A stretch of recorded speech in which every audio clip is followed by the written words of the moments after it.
बिस्मिल्लाहिर्रहमानिर्रहीम, अस्सलाम वालेकुम, वेलकम टू ऑफिशियल सातिया अफसाल। आज इस वीडियो में हम आपको बताएंगे कि किस तरीके से फील्ड मार्शल आसिम मुनीर के हर जगह पर चर्चे हो रहे हैं और भारतीय वजीर आजम नरेंद्र मोदी जो भारत की डिप्लोमेटिक आइसोलेशन ख़त्म करने के चक्कर में रहे और अपने पे जो बहुत अरसे से एक खामोशी तारी की हुई थी उसको तोड़ने की कोशिश उन्होंने भरपूर की, लेकिन कैसे उनको नाकामी का सामना करना पड़ा और हर तदबीर प्राइम मिनिस्टर मोदी की इस वक्त उल्टी कैसे पड़ रही है। सबसे पहले जिक्र करते हैं कि कई अरसे की मेहनत, कई फ़ोन कॉल्स, कई मिन्नते तरले करने के बाद वज़ीर आज़म मोदी कनाडा तो रवाना हो गए। किसी तरीके से उन्होंने मैनेज कर लिया कि G7 समिट जो कि कनाडा में हो रही है उसका दावतनामा उनको मिल जाए। बहरहाल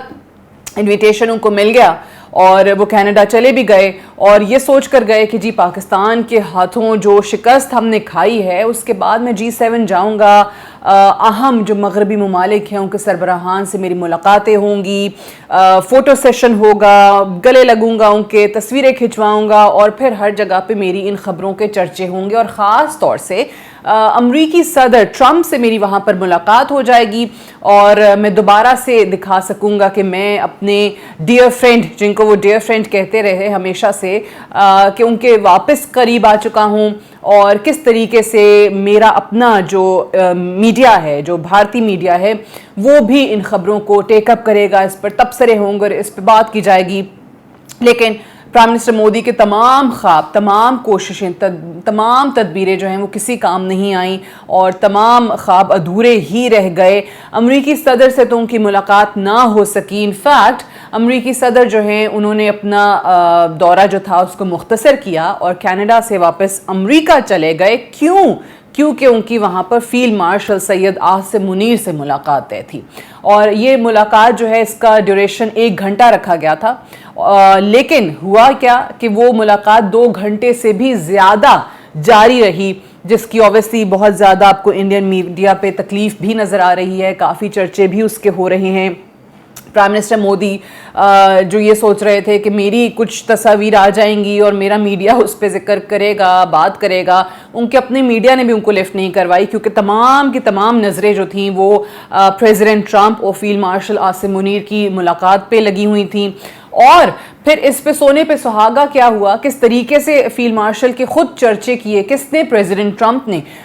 मुलाकात ख़त्म हुई, 2 घंटे से ज़्यादा मुलाकात रही और उसके बाद प्रेसिडेंट ट्रंप जब बाहर आते हैं, सहाफ़ियों से बात करते हैं, तो उसमें फील्ड मार्शल आसिम मुनीर का उन्होंने शुक्रिया अदा किया कि जी पाकिस्तान और इंडिया की जंग रोकने के लिए मैं इनका शुक्रिया अदा करना चाहता हूँ कि इन्होंने मेरी बात मानी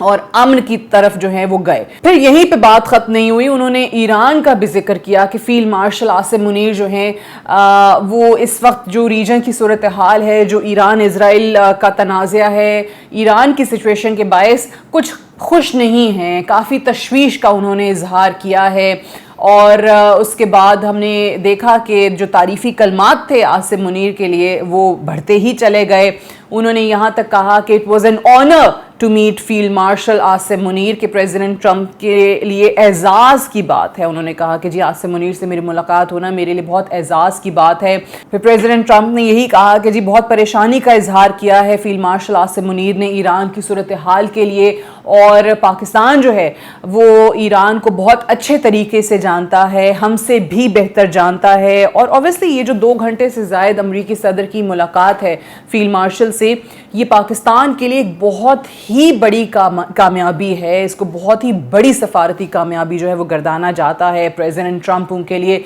लंच होस्ट करते हैं, वाइट हाउस के कैबिनेट रूम में ये ज़ोहराना दिया जाता है। फिर ऑब्वियसली जो बाहर आके बातें हुई वो ज़्यादा, जो मैंने आपको बताया कि वो ज़्यादा पाकिस्तान की सफारती कामयाबी को ज़ाहिर करती हैं कि वो तमाम चीज़ें जो पाकिस्तान ईरान के हवाले से फ़ील करता है, जिसका इजहार फील्ड मार्शल ने किया इस मुलाकात के अंदर, वो प्रेसिडेंट ट्रंप ने बाहर आकर बताई भी। अच्छा, फिर एक और चीज़ क्या है कि जी पाकिस्तान ने एक और मास्टर स्ट्रोक जो है वो खेला है, सफारती मास्टर स्ट्रोक जिसको कहना चाहिए, और वो है हुकूमत पाकिस्तान की तरफ से प्रेसिडेंट ट्रंप को